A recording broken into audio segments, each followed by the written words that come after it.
Well, folks, it's a tradition unlike any other. The RotoWire Rundown is here for the 88th Masters. My name's Keith Stewart from Read the Line. I'm, of course, joined by my counterpart in crime, none other than award-winning fantasy sports writer, Mr. Len Hochberg from RotoWire. Len, it's Masters Tuesday. How excited are you? I just got a few goosebumps here when you said that, and I'm 3,000 miles away, or 2,500, or whatever it is. You're within shouting distance. It must be fascinating to be there, Keith.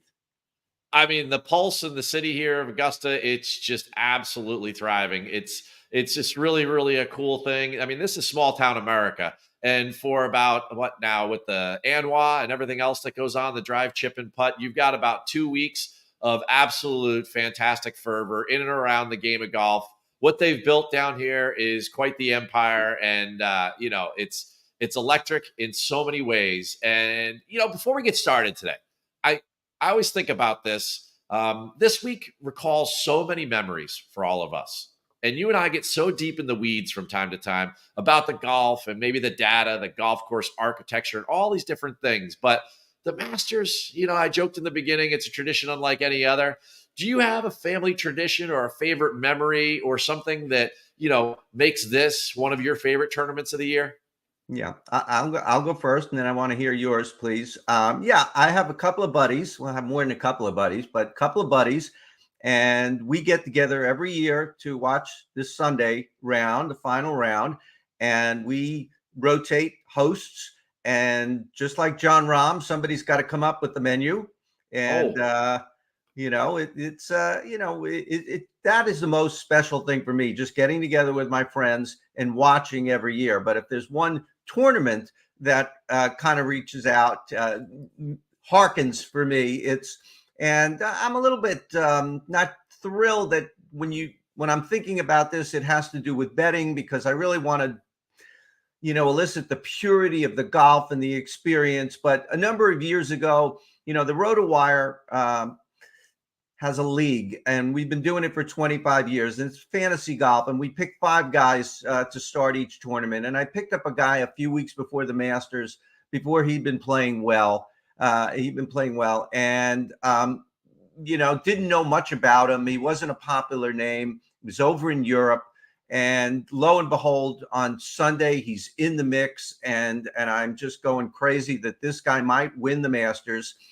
And then Danny Willett won the Masters, and oh, yeah, and like people are going, he had had a couple of good weeks before the Cadillac Championship, the match play a few weeks before. He was in the Final Four there, so he wasn't completely unknown, but he was not a household name outside of the Willett household. So that was a great pull for me in terms of picking a winner. But really, the friendship and the spending the day with 2 buddies each year is really it for me. do you remember off the top of your head what the menu is that's coming this Sunday?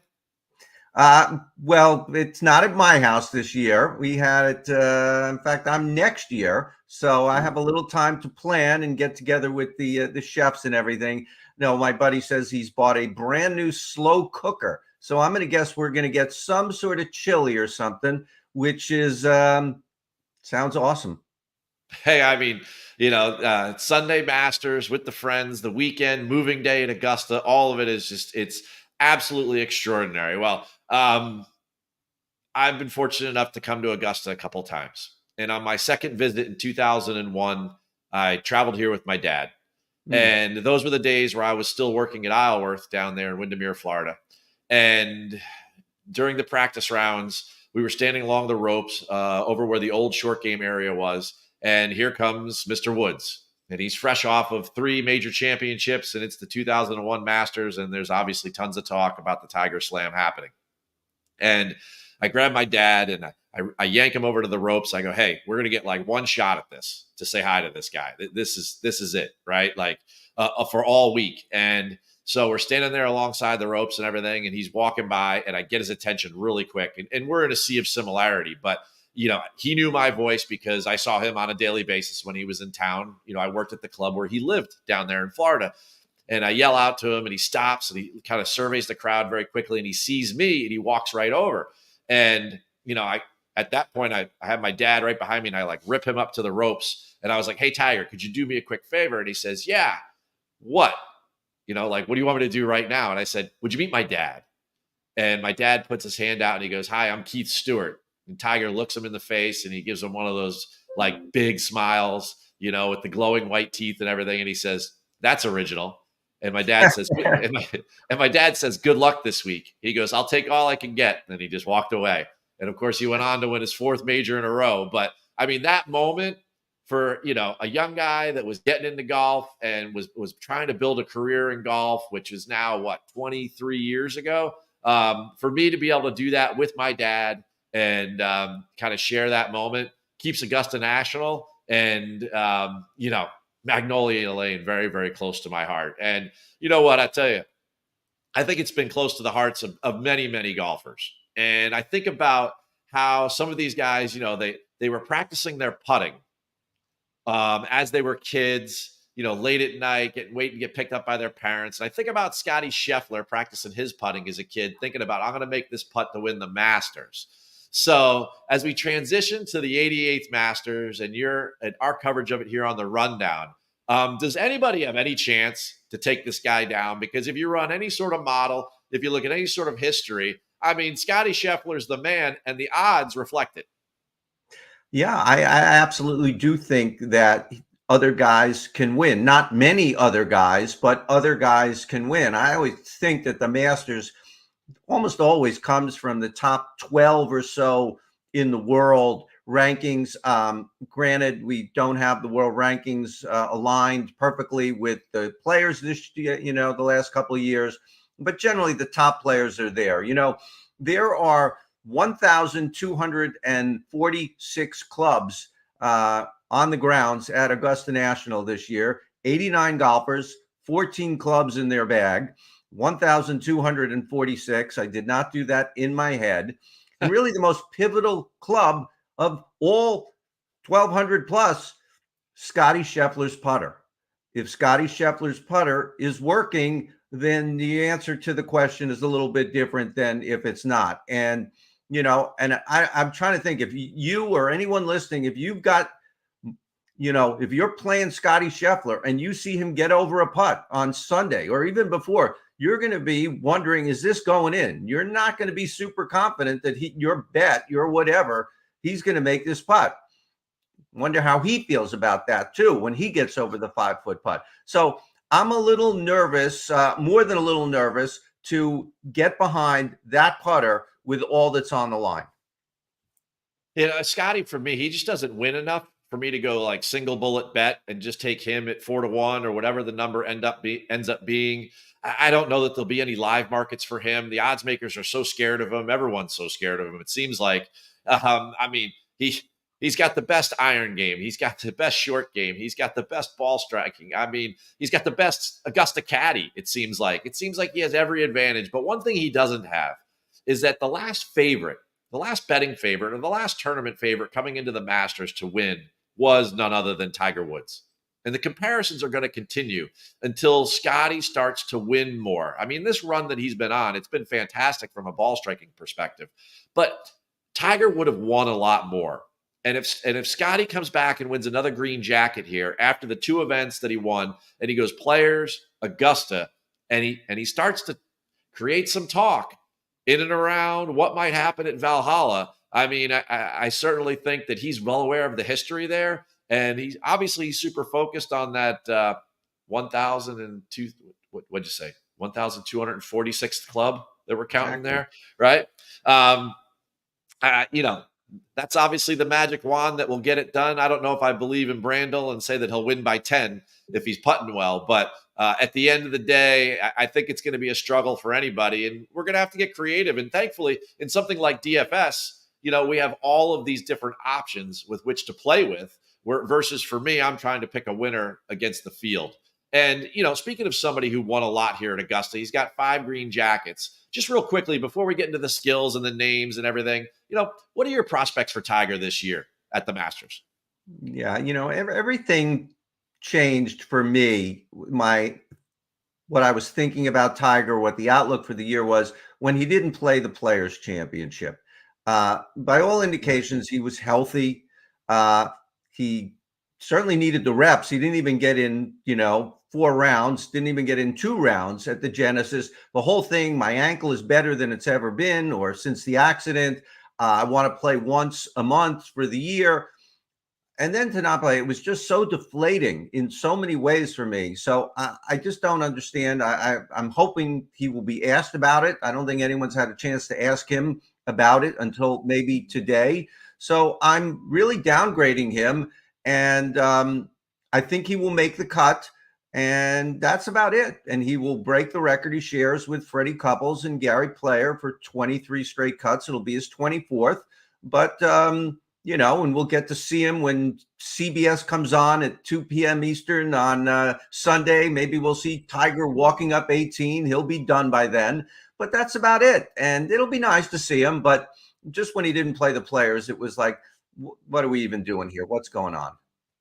Yeah, the cinematography specialists would love a Sunday at Augusta if he was walking up 18 while Rahm or Scotty or one of those guys are teeing off 1, right? I'm with you. You look at the odds in this field for just some of the prop markets, and for Tiger to make the cut and Phil to make the cut, they're 2 of the only guys that get plus money on that bet. Now, I know that they're trying to attract some attention there, but at the same time, I think that he's made every cut as a professional here at Augusta National. Nobody knows the golf course better than him.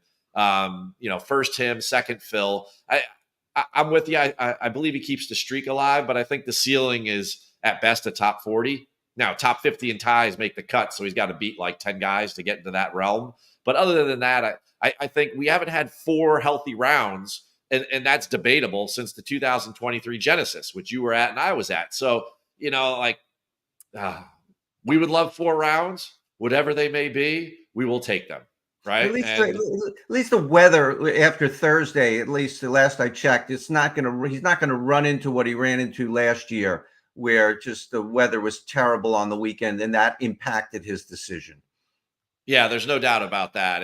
And thankfully, the weather, it seems like, we're monitoring what's going to happen on early Thursday morning into Thursday morning golf time into Thursday at noon.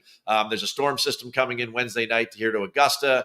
Keep an eye on your favorite weather app. Mine's Weather Underground. I don't know which one. What weather app do you use, Len? Weather.com. And what's the wind one? The wind, it's not wind.com, but something. Yeah. Yeah. There's I'm a million not as websites underground as you. I'm more conventional. I'm just weather.com. Yes. Well, the folks at Weather Underground are like the guys at Data Golf. They're deep into the weather. There's so much stuff there. It's one-stop shopping for the weather people. But, getting past Thursday and we start to talk about, okay, so these contenders, what skill set? It's well documented what you need to do at Augusta, and the changes that they make only seem to overemphasize what you need to do at Augusta. Now, we could go into probably 10 different things, but for the sake of brevity, I'm sure you haven't changed any of these over the years. Give me your top 3 things that you have to do in order to be part of the conversation come Sunday. Yeah, for all the length at Augusta National, now up to 75-55 officially on the scorecard with the change at number 2 this year. They say the course plays longer. They mow the fairways the opposite way. They do all kinds of things to blunt distance. Some people say it's really closer to 7,900. You would know that better than me. But for all that distance, I just think if you can't figure out what's going on from 100 yards and in, you don't have a shot at anything. You can get away with the shorter distance. We've seen shorter hitters succeed when they do well around the greens, but you've really got to be able to chip and pitch, and you've got to be able to putt. And maybe even more than making putts, it's avoiding 3 putts. It's avoiding the mistakes. Avoiding mistakes all around the golf course. So, yeah, distance helps and length helps, but I don't know if I'm giving you 3 in order, but I would say, short game, putting, and just don't screw up. Well, part of not screwing up comes from, I think, local knowledge. So for me, first and foremost, more so than any other week, we always talk about this is the most predictive course times 10 on the PGA Tour. Well, guess what then? You have to factor that in. course experience. I mean, the idea that only 3 rookies have ever won, and 2 of those rookies came in the first 2 years. So, I mean, those fields are almost all rookies, right? Now we have a great rookie class this year. We have 20 of them, and guys like Wyndham Clark and Ludwig Aubert. We've seen some of that, but like at the end of the day, there's that sweet spot of 3 to like 8 times that you played the Masters in order to try to learn it and know what you're doing. And I just think I completely favor course experience here more than any other place. The second thing is greens and regulation. You know, that telltale number of like, you got to hit 50 or more greens in regulation in order to win a green jacket. What is the process to do that? 73% of your approach shots are over 150 yards, but just accumulate as many greens in regulation as you can, because, and factor number 3 for me is that this is the toughest around the green golf course in the world, right? I mean, the short grass lies, the bunkers, the positioning, the creativity, the green surfaces that you have to contend with. So, I just really, when you look back, it's not always the greatest putters. They've all been decent lag putters, so that's part of it. But it's not always the greatest putters. But boy, the people that have won here have been great short game players. And I just don't think that even for Danny Willett or Charles Schwartzel, that was a 1 week thing. Like I really think that that really adds up over the course of 72 holes. And I feel like those are the 3 features for me that no matter what, I mean, unless they blow up the golf course and start over, God forbid, those are the things that are the pillars of what you're going to have to do. If, let's say, for example, Jon Rahm wanted to repeat, and speaking of which, he's got to be one of those guys at the top of the board that has caught your eye in the 10K range. So let's go. We got to get into the names. It's DFS time. Len Hochberg, the Masters expert for the 88th edition, 10K range. Scotty or no Scotty? Scotty plus. I think I consider Scotty. He's definitely there. He was number 1 in my rankings, number 1 in your rankings. That doesn't mean I think he will win, but I think he really has to be the number 1 ranked guy. And, what we always see, he's 12,100, I think, Scotty, and DraftKings. And really surprised that he was such a big gap to Jon Rahm, $900 more than Jon Rahm. So that surprised me, not the 12-1, but the gap. But we always see there are just, since every good player in the world is here, apologies to the Gooch family, you get guys far down into the 8s and the 7s and even the lower 7s. And you can find quality golfers even in the upper 6s and stuff. So you can turn to Scotty Scheffler if you feel strongly about him and put him in your lineup and not suffer terribly at the other end like you would many other weeks in a 156 field event. But I do like Scotty and I do like Rahm. And, Rahm, for all that he says, I mean, word on the grapevine, the tea leaves, whatever, is that he just misses the being in the arena, in the cauldron of, and I think he's, it's going to sound silly what I'm going to say. He's going to take this week seriously. Duh, he will. But maybe even more emphasis. This is his 1 shot per month to really be in the arena with everyone around him and stuff. I think he misses that more than a lot of the other guys who went to live. So I think he's going to bring his A game. And Brooks Koepka was leading the Masters last year. I mean, I would not forget about Brooks Koepka, and what he's done leading up almost means nothing. Almost means nothing what he does in the weeks before coming in, because we just know he has an on-off switch, and I like him. And if you want to put him in your lineup in the 10,000s, no problem there. All right, there's a lot to like in the 10,000s. In the 9K range, there's a couple guys here that are a little suspect these days. We've got Victor Hovland, we've got Patrick Cantlay, we've got Jordan Spieth, the wonder kid of Augusta National. Where are you going in the 9s? I'm a little lost here. And just because we didn't mention him at all, Rory McIlroy, we didn't mention him. We've got to mention him on this dang show. Yeah, there are, I could see a way through constructing lineups to maybe avoid those 3 guys I mentioned and go and load up in the 9s and get maybe 3 of them are in there or something. Xander Schauffele, I mean, 9,900 for a reason. He's there in so many majors. He's been there in so many weeks already this year.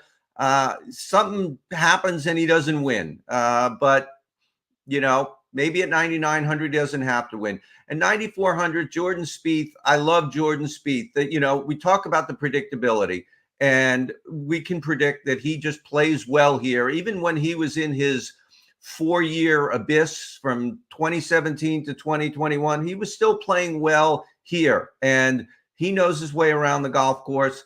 Maybe is better than anyone not named Phil and Tiger at this point.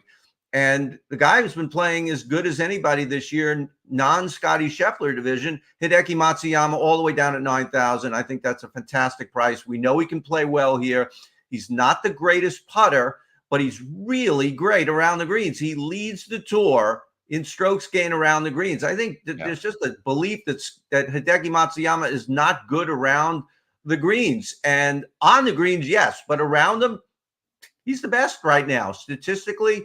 And he also is pretty good at avoiding the 3-putt. He won't make the birdie, but he'll avoid the 3-putt pretty well. Well, just as you broke down Hideki's short game there as kind of an insider, secret, right? When we get down in the 8K range, I think there's some value there. Am I far off? But I think there's a couple guys there that can contend. Who do you like? Yeah, there are more guys here, and there are going to be more guys in the 7s who I like. In the 8s, a couple of guys. Cam Smith. He didn't play well here last year, but he played he had like top 10s the 3 years before that. He had that 2020 duel with Scotty Scheffler. He didn't win that. Nobody's a better putter when they're putting well than Cam Smith. We've seen that. He had a bit of food poisoning last week. He had to withdraw from the live event, but he's had about a week to recover. I think he'll be fine. To get him in the 8,000s, I think is spectacular. And Shane Lowry, I know we're both going to like Shane Lowry, all the way down at 8,000. He's finished top 25 here 4 years in a row, 16th last year, 3rd the year before. Another guy, we look at him and we don't think of him as being really delicate and soft around the greens and stuff, but great hands around the greens. Yeah. And, we can keep hammering that's what you need to do this week. So 8,000, I think he can fit into every lineup. And he's playing well coming in, at great two top 5s in Florida, top 20 at the Players. So a lot of things line up. Yeah, and the weather gets a little iffy and it gets a little windy. I love Shane Lowry in those types of conditions. 7K land. Last year, Phil Mickelson came in 2nd. Are we going to get a repeat top 10 out of Phil? Do you like him in 7K range? Yeah. Or who else are you valuing there? Yeah, Phil is sort of Tigerish for me in that he'll make the cut. Probably can make the cut, but I don't have any insight. If you have on the caddy change, it just seemed curious. All these caddy changes coming right before the Masters, all 2. But I don't understand why. Unless something is going on, go out at the Masters, Tim Mickelson. Get your final go round there, your swan song there with your brother. It seems like just an incredible series of things. It could dovetail into a wonderful family moment, but he's gone. And okay, so that's kind of curious for Phil. But quickly, Matt Fitzpatrick on his game since they found the weight in his driver. Unbelievable how that transpired. 5th at the Players, 10th last week at the Valero. Played well at the Masters. He's out a number of times. He's gone around. He's in that 3 to 8 sweet spot that you were talking about. Sahith Theegala played pretty darn well as a rookie last year, 9th. Great putter, great short game. Could do even better this year. These guys are in the 7s. And Patrick Reed, I know people don't like to play Patrick Reed because ultimately we like to play people we like, and we don't want to root for people we don't like. And but he's $7,400, and he's finished top 10 here 3 of the past 4 years. You could say a lot of things about Patrick Reed, but one of them has to be he knows how to play this golf course. Maybe not Spieth, Mickelson, Woods, but maybe in that next rung just below. Yeah, there's no doubt that from time to time we bet a little bit more with our heart and our psyche than we do with our brains, I guess. As far as what makes logical sense. It's tough to push the button on Patrick Reed sometimes. I get it there. Now, if we're taking Scotty at the top, you're going to need somebody down in 6K land in order to balance them out. Who do you love down there? Yeah, I mean, just sheer math tells us that uh, a lot of the 6,000s are going to make it. They're about 40, more than about half the field is in the 6,000s, and close to 2/3 of the field will make the cut. I mean, if we can exclude the amateurs, the older champs, we're down to about 79, 80 golfers or something at that point, and 50 plus ties. So a bunch of these guys are going to get there. I wasn't really super high on Denny McCarthy last week because he had never played the Masters. This will be his first, but he played so well on Sunday and throughout the week at the Valero. I think he can, I think at 31 years old, he can put the disappointment of how that tournament ended behind him and realize what a gift he has to play in his first Masters. And he's so good on the green, and he's so much better and everywhere else than he used to be. I think he can figure his way to get to the weekend. Only $6,200. Emiliano Grillo putting so much better this year. Top 25 on tour in strokes gained putting. We don't know where that came from. Regardless, great ball striker. Has not played the Masters in a number of years, but he's never missed a cut. Three Masters. Has not missed a cut on tour this year. A couple other guys who I'm not quite as high on. Chris Kirk.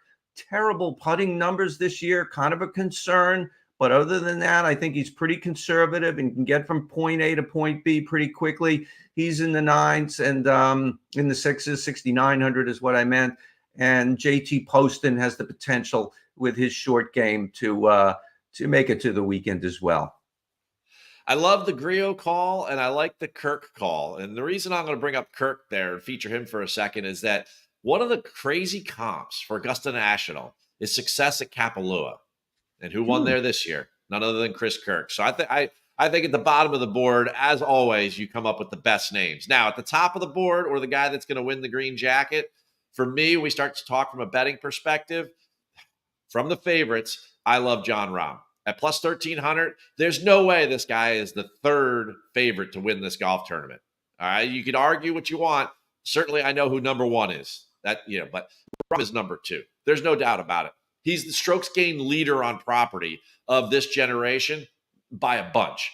He's the scoring average leader on property. 7 Masters, 5 top 10s. He's got his green jacket now. Now, everyone's going to talk about Keith. Nobody defends, and then they play well. But here's the thing. It's Augusta. Sometimes you have to figure out the why. What's your narrative? What's your storyline? All right? Since 1980, the Masters has been won by an American 22 times. You know what the second country is to win the most green jackets since 1980, since Seve came over from Europe? It's Spain. Spain is not known for being, a golf juggernaut on the global, landscape, right? They've had 4 different champions that have now added up to 6 different green jackets. I mean, there's something going on there, right? And the way that they have handed down from generation to generation the knowledge on how to play this golf course obviously means something. And it means something to them on a national scale. And then what also I think means, and you went at it at length before, but I'm just going to reiterate the point that Rahm's wearing the green jacket. And he's the type of guy that runs hot. And someone's going to have to pull that thing off of him. And he is not going to sit in that mahogany press room today and be happy about answering questions about how are you going to beat Scotty. He's going to be like, well, hang on, wait a second. I'm the one with the green jacket. Doesn't he have to beat me?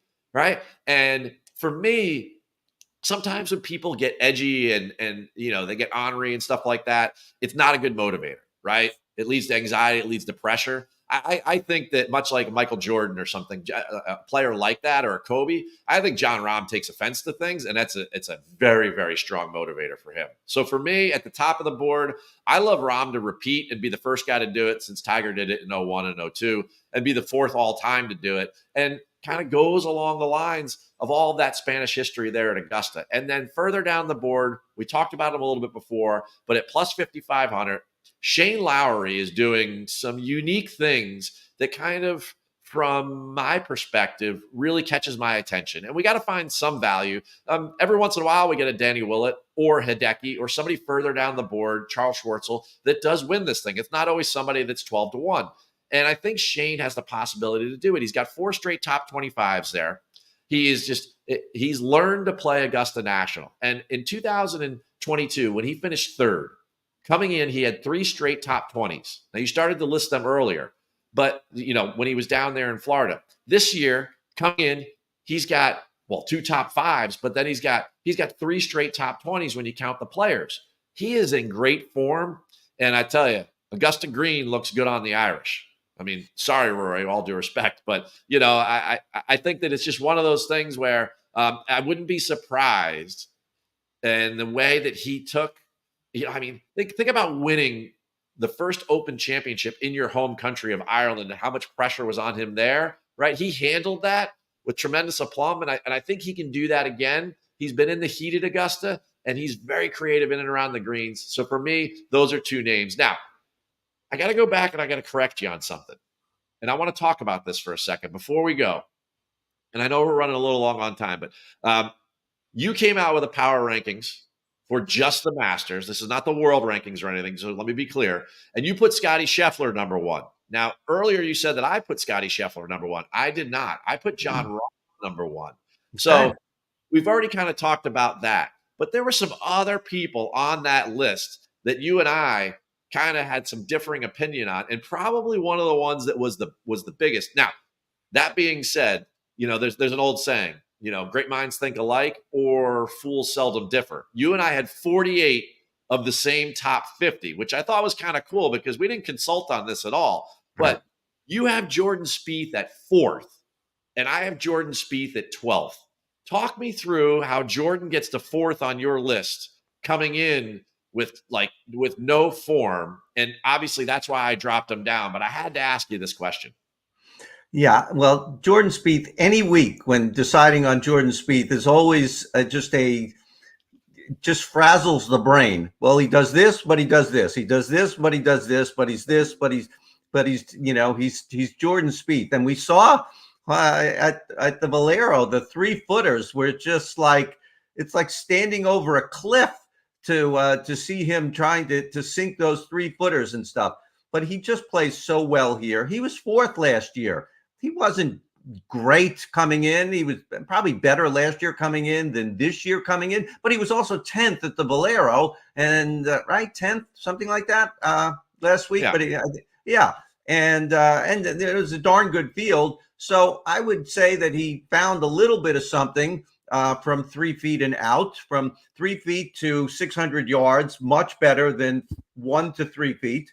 But he just plays so well here. We just talk about the predictive nature of it. He's just, 2 runners up, a 3rd, a 4th.